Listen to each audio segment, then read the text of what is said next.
The Miami Dolphins probably have a poor taste in their mouth after the last couple of contracts that they've reworked with multiple years left on the deal. But should they have the conversation around defensive tackle Zach Sieler?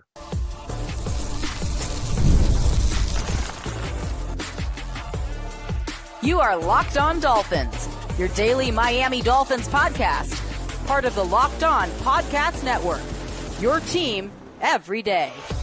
All right, Miami, welcome to another episode of Locked On Dolphins. It is your team every day here on the Locked On Network. I'm your host, Kyle Krabs, a lifelong Miami Dolphins fan, host of Locked On Dolphins, co-host of Locked On NFL Scouting, the author of Touchdown Miami on Substack, and as of today, an NFL analyst for A to Z Sports. Excited for this new layer that I have for my NFL coverage, but no worries. It's still your team every day with yours truly here on Locked On Dolphins. Special welcome and shout out to our everydayers.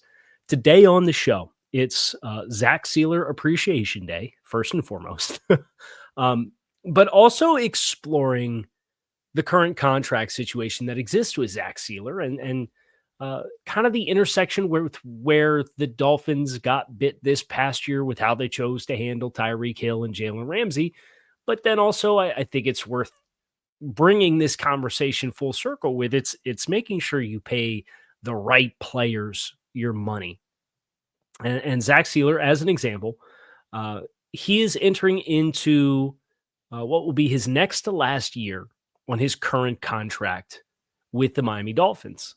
And from a cash perspective, Zach Sieler made $9.86 million last year, which was his second consecutive season with at least 9 sacks as a member of the Dolphins. And he's scheduled this year to make $7.855 million in cash. That is one of the best valued contracts for any player in the NFL, for my money. Zach is playing the last 3 seasons, 748, 856, and 877 from a snaps perspective. And the reason he only played 748 this year is because he had a freak injury in practice that cost him 2 games. This was the first time since he arrived in Miami he'd missed a game at all for Zach Sieler. So when you talk about paying the right players, you're talking about a guy who has been here since being claimed off of waivers in 2019, has become a face of your player development efforts since getting here, and has become one of your best and most consistent and most reliable players, and is a leader on the team. Well, and my favorite stat, and it's probably not one of Zach's favorite stats, but Zach, in his 7-year career at the NFL level, has earned $26.7 million for 7 seasons worth of play, including the last 2 in which he was credited with double-digit sacks. Christian Wilkins got $29 million last year alone from the Las Vegas Raiders. You want to talk about underpaid, underappreciated talents. Zach Sieler, for me, is at the top of the list. He is very reliable. He's a 3-down player. He's technically refined. He plays hard. He can give you alignment versatility with lining and rushing on the nose or from the left side or the right side or all the way out to over top of tackles. He doesn't have freakish athleticism or burst, but part of the reason why he slipped through the cracks was he played at a small school in Ferris State, was undeveloped when he first got to the league, and has just gotten better every single year as a member of this organization since he arrived here in 2019. So for a player like that, who's playing those kinds of snaps, who can do those kinds of things, who is giving you this kind of production, to be making less than $8 million per season over the next 2 seasons, and he signed a 3-year, $30.75 million contract extension with Miami ahead of the 2023 season. So he had 1 year left on his deal. He signed a 3-year deal. He's 1 year in. He's got this year and next year left. But Zach is at a little bit of an awkward intersection, and I think that's what makes it uniquely challenging to talk about the idea of potentially reworking his contract, because how do you value him versus the guys who are signing their contract extensions as guys coming off of rookie deals who are 25, 26 years old? Zach's going to turn 30 in September. Now, I see no reason to believe that Zach's going to slow down, but part of the conversation is how do you properly compensate Zach Sieler for the play that he's given you versus the play that you expect he's going to continue as he hits the age of 30 and proceeds on the north side of the age of 30. So I've done a couple of different things. The first thing I've done is I've looked at a couple of different metrics as far as measures of Zach's play. I've also looked at the defensive tackle market and looked at the top names across the list and what kind of dollar amounts they're signing for and what percentage of cap it is relative to, that's, I think, a more accurate way to project what somebody will get on the market is, who are their comparables and what percent of cap did they get in that year?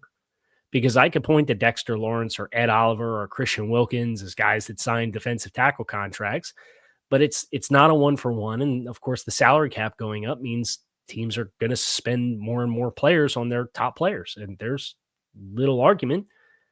Zach Sieler is one of your top talents. So the first thing I want to do for those of you who are watching on YouTube is I have the last 2 seasons. And if you're not watching on YouTube, don't worry, I'm going to talk through it. Since 2022, Zach Sieler has 133 pressures and 10 tackles for loss on rundowns. Amongst defensive tackles, there's about 10 players who are able to hang their hat on doing so. And when you cut it to the last 2 years, there are 10 defensive tackles in the NFL over the last 2 seasons that have at least 100 pressures and 7 or more tackles for loss on rundowns. Those players, Zach Sieler is on this list. Chris Jones, Kansas City Chiefs. Quinnen Williams, New York Jets. Nnamdi Madubuike, Baltimore Ravens. Leonard Williams. Ed Oliver. Jalen Carter. Dexter Lawrence. Osa Odigizua, who just signed a $20 million per year contract as a 26-year-old with Dallas this year. Zach Allen, Denver Broncos, and Zach Sieler. That's it. That's the list. It's a pretty exclusive club of guys who have been 3-down threats with significant pass rush disruption. And the dollar amounts on these guys range anywhere from Ed Oliver signed 2 years ago or 3 years ago at $17 million per season. Zach Allen signed as an age 25 player at $15.25 million with Denver. And he's broken out since. He left Arizona and signed in Denver. And he's in line for a big contract with whatever his next one is. Chris Jones sitting over $31.5 million per season as the average on that deal. And ironically enough, he's one of just 2 guys on this list whose active contract that they're on was during their age 29 season. The other one was Leonard Williams, who signed for 21.5. So you have all these different economic price points. You have all these different age buckets. And of course, you have the moving needle, and you cross-reference it versus Osa Odigizua signed for $20 million per. That average is still twice what Zach Sieler's was when he signed his contract ahead of 2023. Now, Miami got that contract done with Zach because they were in the middle of their negotiation with Christian Wilkins.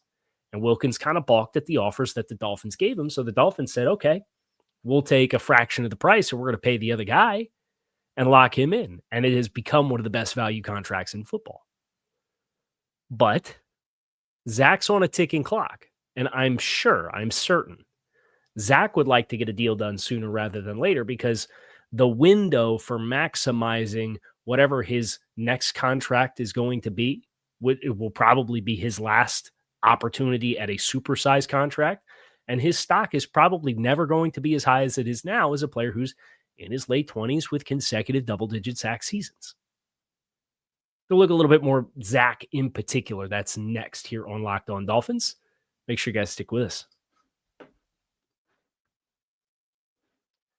Say goodbye to sticky notes, scribbled plans on the fridge, and overlapping calendar invites. The Skylight Calendar is here to bring clarity to the chaos and help bring families together and stay organized throughout all the stress of your day-to-day.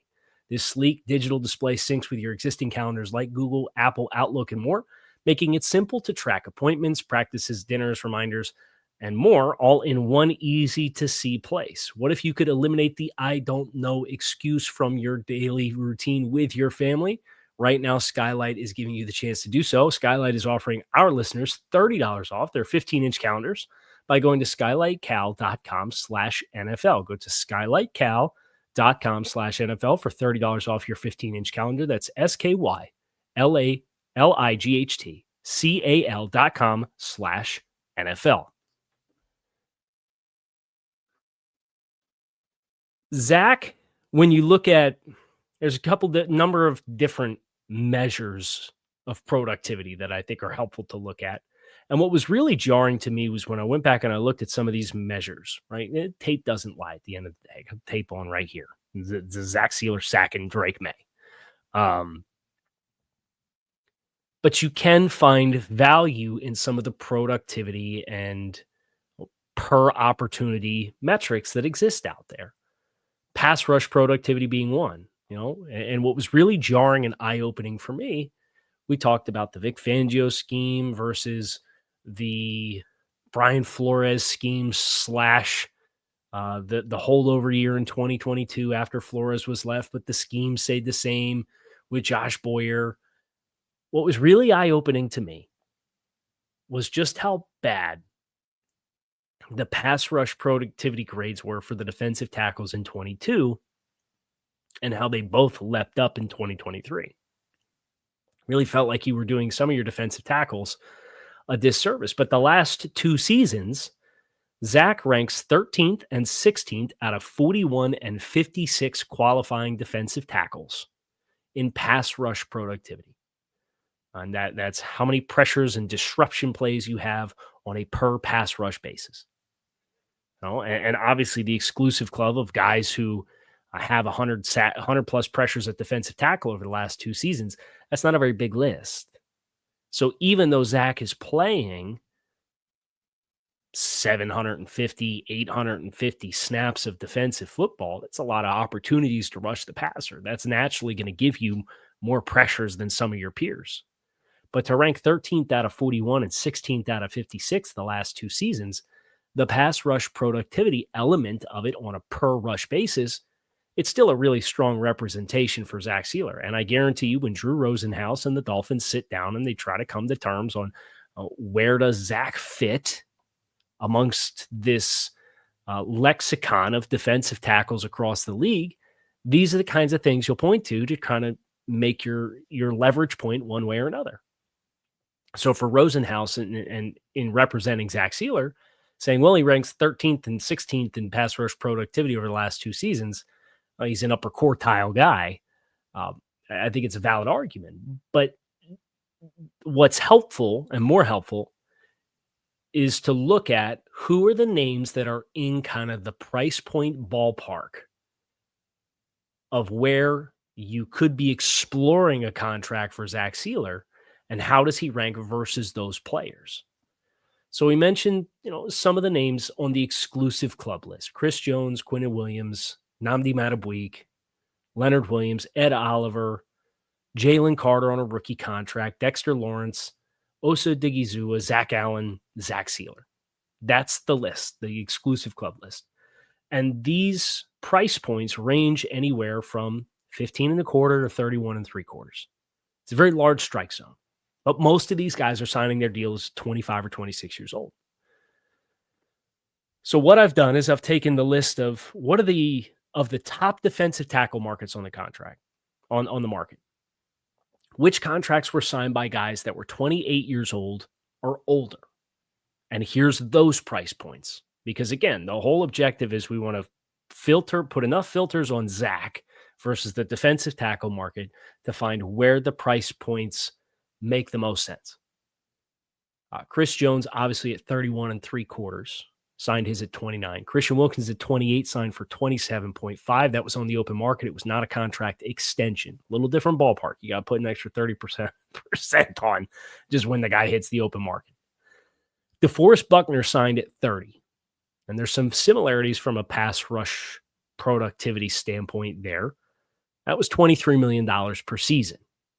Leonard Williams was 21.5. Kenny Clark was 21 1/3. Jonathan Allen signed this offseason for 17, 3 for 51. Eric Armstead signed in Jacksonville after getting cut last year for 14.5. Grady Jarrett at 31 years old got cut this year by Atlanta and signed for 14.25.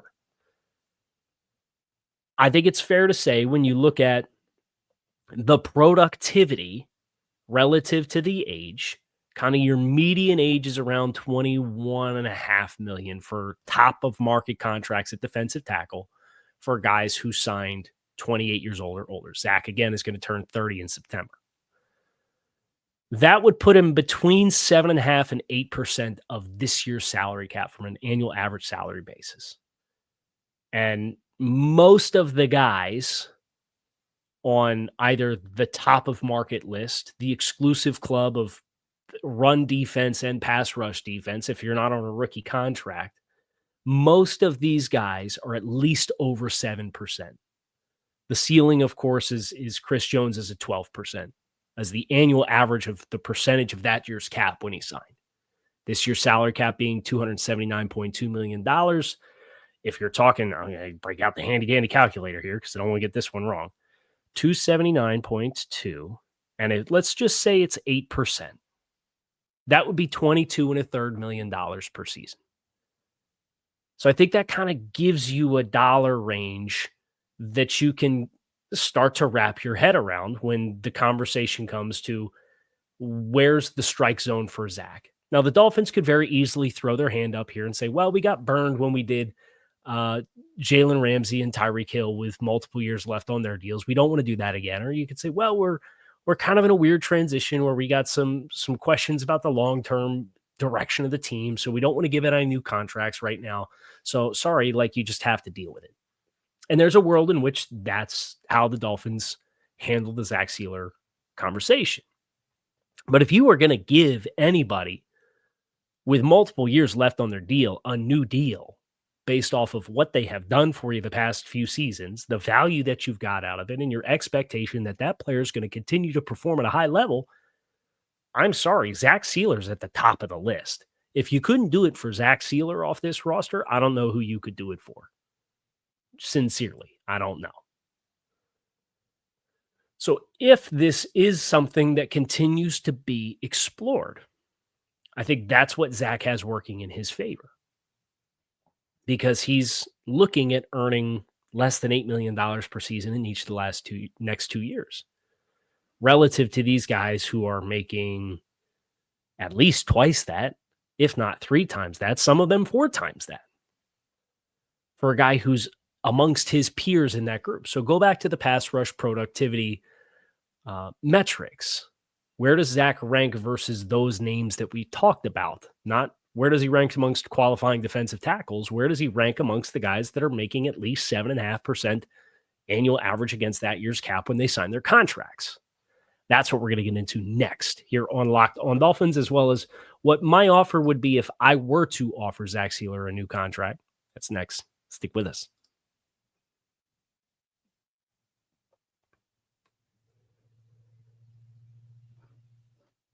So Zach Sieler, let's start with 2024, where he ranked 13th in pass rush productivity out of 41 qualifying defensive tackles. He was tied with Nnamdi Madubuike this past year. And remember, Nnamdi Madubuike's making $24.5 million, signed it at age 26. The AAV average against that year's cap when he signed that contract, which came with him on the franchise tag, and then the Ravens got that deal done last offseason, was 9.5%. But again, 26 years old. He's 3 years younger than Zach Sieler is. But of the 12 guys who ranked higher in pass rush productivity than Zach Sieler, that list includes Osa Odighizuwa, who signed for 20, Leonard Williams, who's playing on a $21.5 million per, Quinnen Williams, who's playing on a $24 million per, Zach Allen, who's playing for 15.25, but is a big-time steal after leaving Arizona to sign in Denver, and of course, Chris Jones.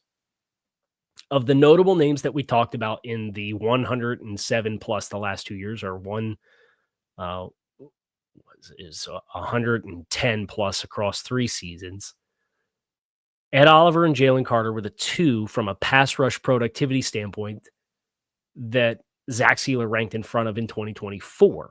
In 2023, Zach was tied with Zach Allen and Leonard Williams, but behind Chris Jones, Quinnen Williams, Nnamdi Madubuike, Dexter Lawrence, Ed Oliver, Jalen Carter, and Osa Odighizuwa. He was ahead of Christian Wilkins and Jonathan Allen in 2023.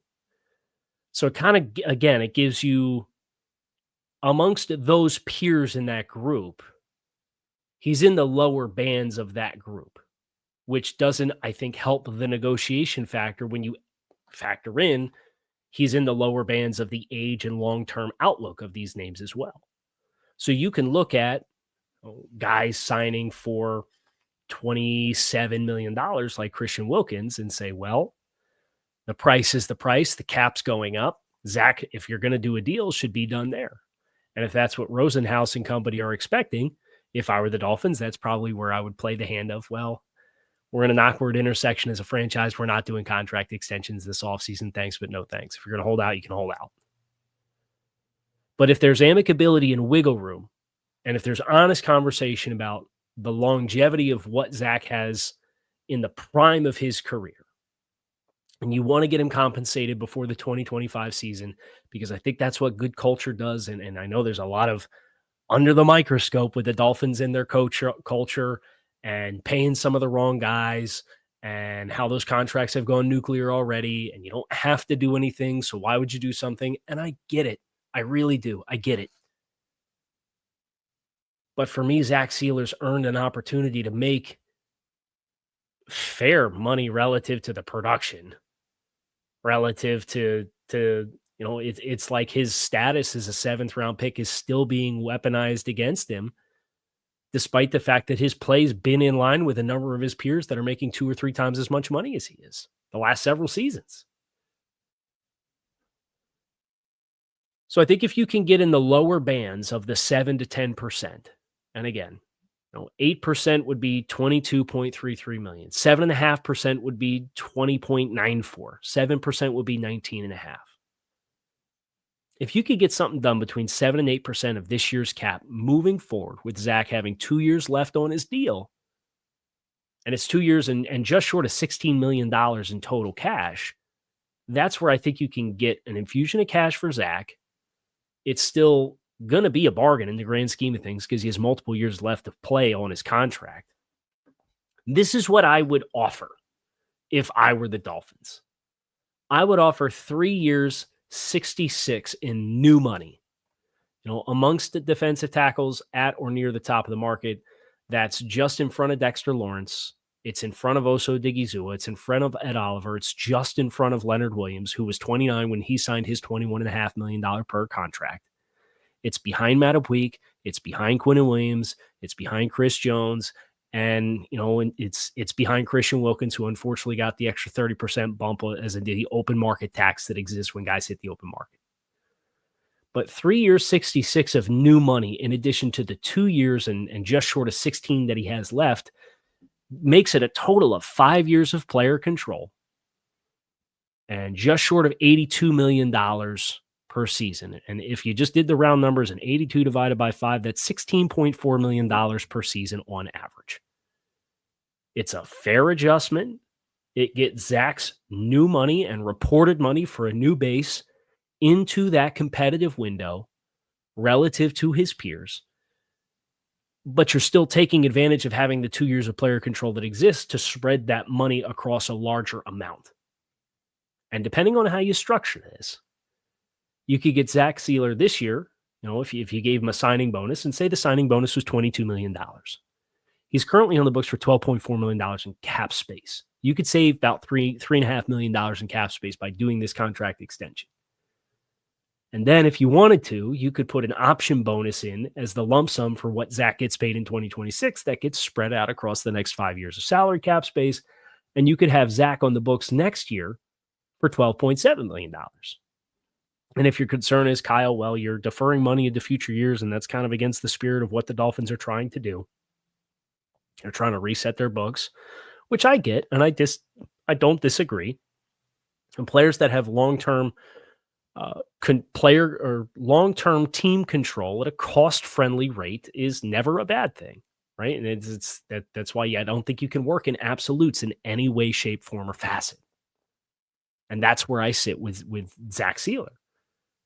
If you structured a 3-year, $66 million in new money contract on top of the 2 years that he already has left, you could get out of that contract in 2027 after this year and next year as a post June 1st split or designation and carry $8.4 million in dead cap in 2027 and then $18 million in dead cap in 2028. Or you could part ways in 2028 for just $18 million in dead cap. I don't see a downside here, and it's not like you're really costing yourself. And if Zach continues to play at a high level, then you could restructure the 2027 salary cap space. And by that point, what you'd be looking at for dead money if things go bad with Zach Sieler after this year, next year, and the year after that, it's going to be fractions, right? The NFL salary cap is growing at a rate of $22 to $25 million per season. It's only going to continue to accelerate. You're only going to continue to get more new TV deals, more new exclusive streaming deals with Netflix and Peacock and all these other places that force you to subscribe to watch a game. That's new revenue for the league. And never mind, at the end of the decade, you're going to have a new collective bargaining agreement that's going to create a whole new influx. And the league's operating and negotiating new TV deals as we speak. And they're kicking around the idea of an 18th game. So $10, $18 million in dead cap, even if things don't go well for Zach Sieler, based off who Zach Sieler's been, I think that business is good. And even if it goes bad, you don't have the headaches that you have with the guys who went bad with this past offseason because you gave money to the wrong guys. You gave money to guys that can't stay in trouble, out of trouble off the field, and you gave money to guys who have, for their entire careers, kind of been mercenaries who want to play for competitive teams. And the second you show any sign of having to recalibrate and not be optimized for competing, he throws his hands up and doesn't want to be a part of it. That's who you gave money to last year with multiple years left on their deals. And that's why you're sitting here bemoaning that they did that here and now. That world doesn't exist with Zach Sieler. It's giving money to the right players. And I would support it if the Dolphins chose to do it. That's going to do it for us here today on Locked On Dolphins. It is your team every day. Let me know. What would you do with Zach Sieler's contract? You can keep it locked in right here on Locked On Dolphins. I'll be back to talk to you all again soon. Go Fins.